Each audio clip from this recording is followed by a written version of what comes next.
Guys, क्या आप CPC की डेफिनेशन याद करते करते कंफ्यूज हो गए हैं या आपको फॉरेन जजमेंट, कोर्ट ऑर्डर या डिक्री क्लियर नहीं है?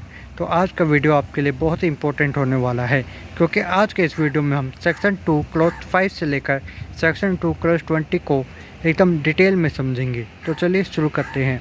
फर्स्ट डेफिनेशन है सेक्शन 2 क्लॉज 5, जो कि फॉरेन कोर्ट को डिफाइन करता है।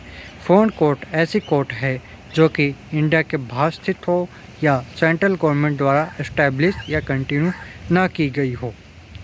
इसका एग्जाम्पल इस प्रकार है, जैसे London high court. London high court India के बाहर स्थित है और इसे इंडियन गवर्नमेंट द्वारा एस्टैब्लिश या कंटिन्यू न किया गया हो। एक बात और याद रखने जो कि है कि अगर ऐसी फॉरेन कोर्ट कोई भी डिसीज़न देती है तो उसका डिसीज़न इंडिया में तभी एग्जीक्यूट होगा जब इंडियन गवर्नमेंट उसे सही माने। नेक्स्ट डेफिनेशन है फॉरेन जजमेंट, जो कि सेक्शन 2 क्लॉज 6 के अंडर डिफाइंड है। फॉरेन जजमेंट जो कि फॉरेन कोर्ट द्वारा दिया गया जजमेंट होता है। एग्जाम्पल के तौर पर, अगर यूएसए कोर्ट ने ए को बी को $10,000 देने का आदेश दिया और अगर यह डिसीज़न यूएसए कोर्ट ने दिया है तो यूएसए कोर्ट द्वारा यह दिया गया यह डिसीजन फॉरेन जजमेंट होगा, क्योंकि यूएसए कोर्ट एक फॉरेन कोर्ट है। अगली डेफिनेशन है section 2 clause 7, government pleader. Government की तरफ से अपॉइंटेड लॉयर को ही हम गवर्नमेंट प्लीडर कहा जाता है। इसका मतलब, जब गवर्नमेंट किसी सिविल केस में पार्टी बनती है तो वह अपने प्राइवेट एडवोकेट से नहीं बल्कि गवर्नमेंट प्लीडर से रिप्रेजेंट होती है। एग्जाम्पल के तौर पे, स्टेट गवर्नमेंट वर्सेस एक्स इन लैंड डिस्प्यूट केस में स्टेट के तरफ से अपेयर होने वाला लॉयर ही गवर्नमेंट प्लीडर होता है। नेक्स्ट सेक्शन 2 क्लॉज 8, जो कि जज को डिफाइन करता है। जज ऐसा पर्सन होता है जिसे डिक्री या जजमेंट देने का पावर हो। हर जज जुडिशल ऑफिसर होता है, लेकिन हर जुडिशल ऑफिसर जज नहीं होता। यह बात इम्पोर्टेंट है। एग्जाम्पल के तौर पे, एक सिविल जज को हम जज कहते हैं, लेकिन एक कोर्ट क्लर्क को हम जज नहीं कहते, जबकि वह भी एक जुडिशल ऑफिसर होता है। इसलिए हर जुडिशल ऑफिसर जो है जज नहीं हो सकता, लेकिन हर जज एक जुडिशल ऑफिसर ज़रूर होता है। यह एक इम्पोर्टेंट बात है, ये इसे याद रखिए। अगली डेफिनेशन है जजमेंट, जो कि सेक्शन 2 क्लॉज 9 ऑफ सीपीसी के अंडर डिफाइंड है। जजमेंट मीन्स जज द्वारा दिए गए डिसीजन के ग्राउंड या रीजन्स। इसका मतलब, जजमेंट एक रीजनिंग पार्ट है और यह बताता है कि कोर्ट ने ऐसा डिसीजन क्यों दिया। जजमेंट का एक स्ट्रक्चर है जो कि इस प्रकार है। सबसे पहले फैक्ट्स होते हैं, फिर इश्यूज़ होते हैं, फिर फाइंडिंग्स होती है और फाइंडिंग्स के बाद रीजन्स होता है। इन सबको डिटेल में डिस्कस करने के बाद ही जजमेंट सुनाया जाता है। एग्जाम्पल के तौर पे, कोर्ट लिखती है कि डिफेंडेंट ने कॉन्ट्रैक्ट ब्रीच किया है, इसलिए वह लाइबल है, तो यह पूरा रीजनिंग ही जजमेंट होता है। नेक्स्ट सेक्शन है सेक्शन 2 क्लॉज 10, जो कि जजमेंट डेप्टर होता है। जजमेंट डेप्टर वह आदमी होता है जिसके खिलाफ डिक्री पास हुई हो, यानी जब डिक्री एग्जीक्यूट होगी तो रिकवरी जजमेंट डेप्टर से होगी। एग्जाम्पल के तौर पे, कोर्ट ने ए को 2 लाख रुपए बी को देने का आदेश दिया, तो ए जो है जजमेंट डेप्टर होगा जिसके अगेंस्ट डिसीजन सुनाया गया, और बी जिसके फेयर में डिसीजन दिया गया वह डिक्री होल्डर हो गया। नेक्स्ट सेक्शन 2 क्लॉज 11, जो कि लीगल रिप्रेजेंटेटिव को डिफाइन करता है। इसका मीनिंग, ऐसा व्यक्ति जो मृत व्यक्ति की एस्टेट रिप्रेजेंट करता हो। इम्पोर्टेंट पॉइंट यह है कि यह ज़रूरी नहीं है कि लीगल रिप्रेजेंटेटिव लीगल हायर ही हो। कोई भी ऐसा व्यक्ति जो प्रॉपर्टी रिप्रेजेंट कर सकता है वह लीगल रिप्रेजेंटेटिव हो सकता है।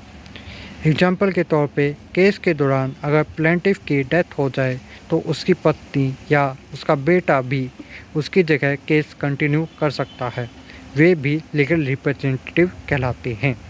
नेक्स्ट सेक्शन 2 क्लॉज 12 मैसनी प्रॉफिट को डिफाइन करता है। मैसनी प्रॉफिट का मीन्स रॉन्गफुल पोजेसन से प्राप्त एक्चुअल प्रॉफिट है।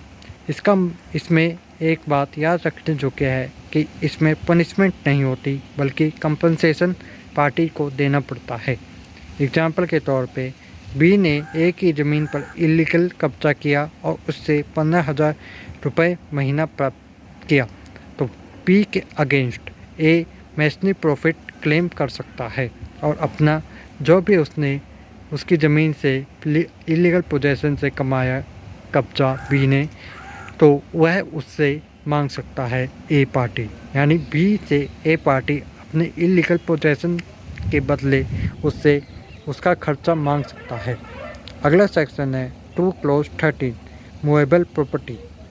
मूवेबल प्रॉपर्टी जो कि वैसी चीज़ें जो कि एक स्थान से दूसरे स्थान ले जाया जा सके, यानी ऐसी प्रॉपर्टी जो कि एक स्थान से दूसरे स्थान ले जाया जा सके। एग्जाम्पल के तौर पे कार, बाइक, कैश, ज्वेलरी, ये सब मूवेबल प्रॉपर्टी है। अगला सेक्शन है 2 क्लॉज 14 ऑर्डर। ऑर्डर कोर्ट का डिसीजन जो कि डिक्री नहीं है, यानी ऐसा डिसीजन जो कि डिक्री नहीं है। डिक्री और ऑर्डर में मेन डिफरेंस यह है कि डिक्री सूट का फाइनल एडजुडिकेशन है, जबकि ऑर्डर इंटरिम या प्रोसीजरल डिसीजन है।